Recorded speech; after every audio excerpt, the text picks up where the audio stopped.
Christ's Letters. Letter number 7. Christ's Letter 7, originally numbered 5.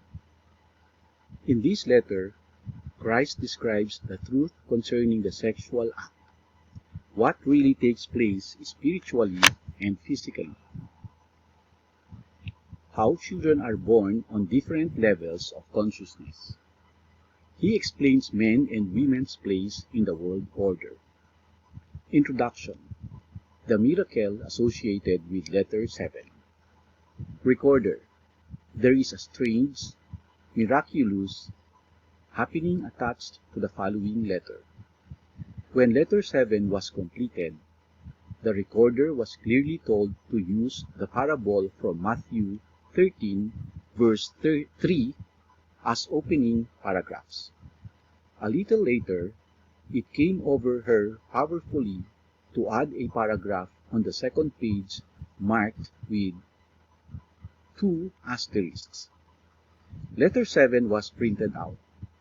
When collating the pages, she was astounded, shattered, to find that half of the first page was now taken up with the words, "I am the life, the truth, and the way," words which had not been typed into the computer. It appeared to be a footer for a page, but such a footer could only be typed in by using the precise and specific word-perfect instructions to create a footer. Furthermore, only 2 lines are normally allotted to a footer. A half page would not be a footer. Still shocked by the event, the recorder searched every file in the computer to see whether, at any time, she had used such a footer and forgotten it, but found nothing. A computer mechanic was called in, shown the text on the computer and the print itself, but was unable to explain how it could have happened. To this time, no one has been able to explain it.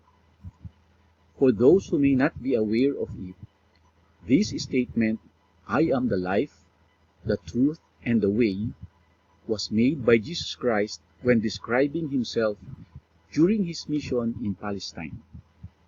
The text had already been quoted and explained by Christ in letter 7, but he had used the words in a different order. When you read the paragraphs marked 2 asterisks on the second page, in conjunction with the footer on the first page, they will undoubtedly take on new meaning for you because they are obviously linked. First of all, the wording of paragraph with the 2 asterisks was energetically dictated and typed on the computer, and at some time immediately afterwards, the footer was added to the bottom of the first page. Another mystery. How is it that this footer was not noticed at the time of printing? The recorder lives alone. No one else could have had access to the computer. The recorder regards this intervention and contravention of word-perfect procedures as Christ's own personal signature, something he might have done when on earth. Number 1. The meaning of the parable of the sower. Again, this is I, the Christ, who has come to you through a letter to whomever can receive my words. The following parable is as applicable to your modern era as it was to the time of the Jews, more than 2,000 years ago. I commend its truth to you, who reads these letters. A sower went out to sow, and as he sowed, some seeds fell along the path, and the birds came and devoured them. Other seeds fell on rocky ground, where they had not much soil, and immediately they sprang up, since they had no depth of soil, but when the sun rose they were scorched and withered away. Other seeds fell upon thorns, and the thorns grew up and choked them. Other seeds fell on good soil and brought forth grain, some 100-fold, some 60, some 30. He who has ears to hear, let him hear. Hear then the meaning of the parable of the sower. I am the life, the truth, and the way. When anyone hears the message regarding the kingdom and does not understand it, the evil one, enclosed in parentheses, the selfhood, snatches away what was sown in his heart. This is what was sown along the path. As for what was sown on rocky ground, this is he who hears the message and immediately receives it with joy. Yet he has no root in himself, but endures for a while, and when tribulation or persecutions come on account of the message, immediately he falls away. As for what was sown among thorns, this is he who hears the message, but the cares of the world and the delight in riches choke the message, and it bears no fruit. As for what was sown on good soil, this is he who hears and receives the message, and understands it. He indeed bears fruit, and yields, in one case 100-fold, in another 60, and another 30-fold. Matthew chapter 13, verse 3. Double asterisks. My purpose in sharing this knowledge of the truth of being with you in these letters is to enable you to grow in spiritual love and wisdom, and bring forth the fruits and blessings of such spiritual love and wisdom in your every moment of evolving consciousness. I long for you to be richly joyful. Therefore, let us together plow into your human soil of consciousness, turn it over, get rid of the stones of despair, break down the clods of non-comprehension with deepening wisdom, pull out the weeds of your negative mental, emotional patterns with my help, fertilize your soil of consciousness with ever-increasing faith. Then sow ever more beautiful seeds born of your evolving spiritual perceptions and unconditional love. My joy will be your joy in this endeavor, and your joy will be added to my joy. In this unity of purpose and achievement, you will eventually feel that you are indeed of my spirit, and my spirit is being powered into you. In this way, we will experience the oneness of that out of which we have both taken our individuality. My thoughts will become your thoughts, untainted by your former ego consciousness. Double asterisk. I have described the process, the path, along which you will travel to achieve your most sublime and perfect heart's desires. And so I say to you, although this letter may be difficult to accept at first, and will require time and effort to fully understand, it is a strong link between your consciousness and mine.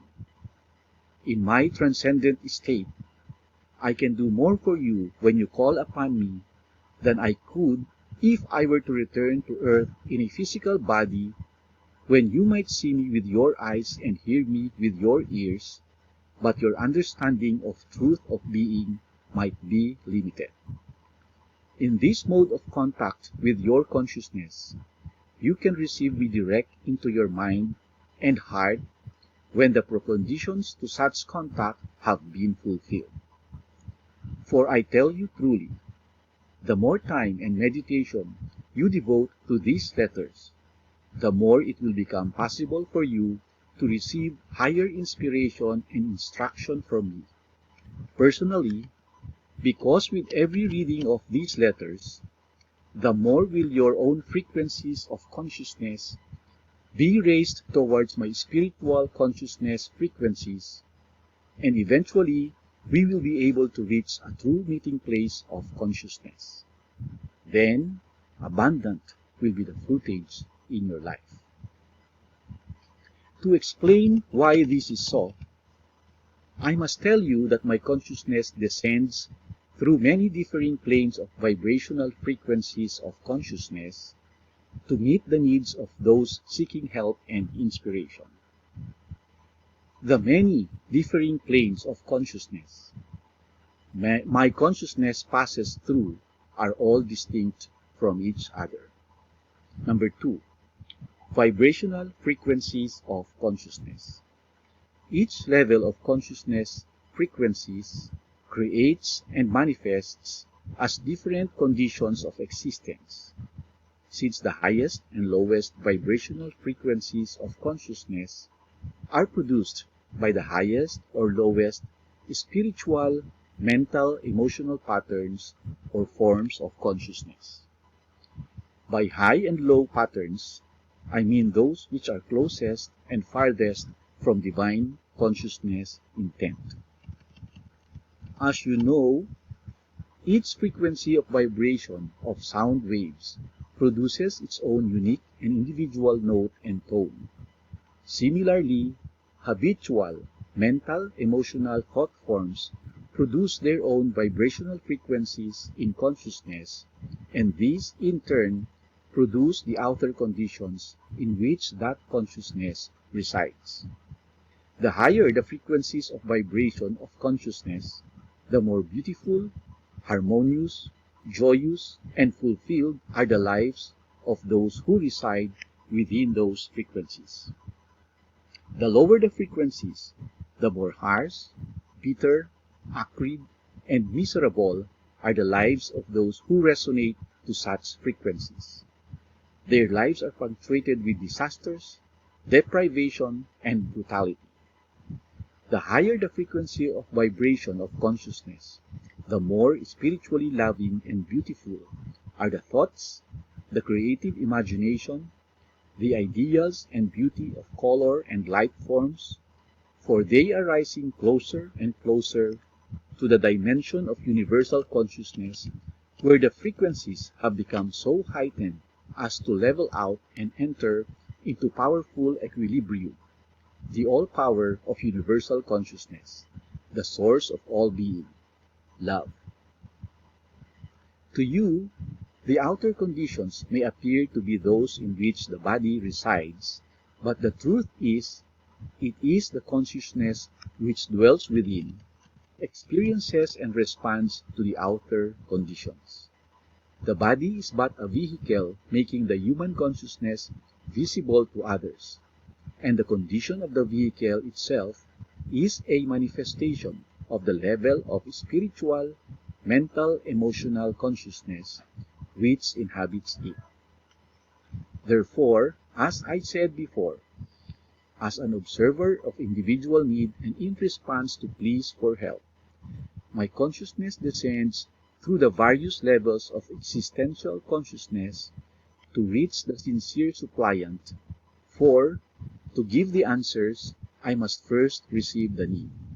And, as I said on the second page, these letters are a link, a means of your communication with my consciousness to enable you to be spiritually drawn to and made receptive, and then deeply understand and use all the knowledge I wish to share with you to bring you up the ladder of spiritual consciousness to its ultimate heights of the Christ consciousness.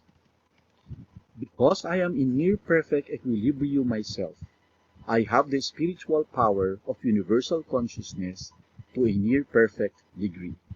I am imbued with the nature of universal consciousness. Therefore, my entire consciousness, irrespective of other people's thoughts or words, belief or non-belief, love or hatred, acceptance or rejection of me, remains that of pure, unconditional love. This is it for today. Thank you. I love you. God bless you. See you tomorrow. Bye.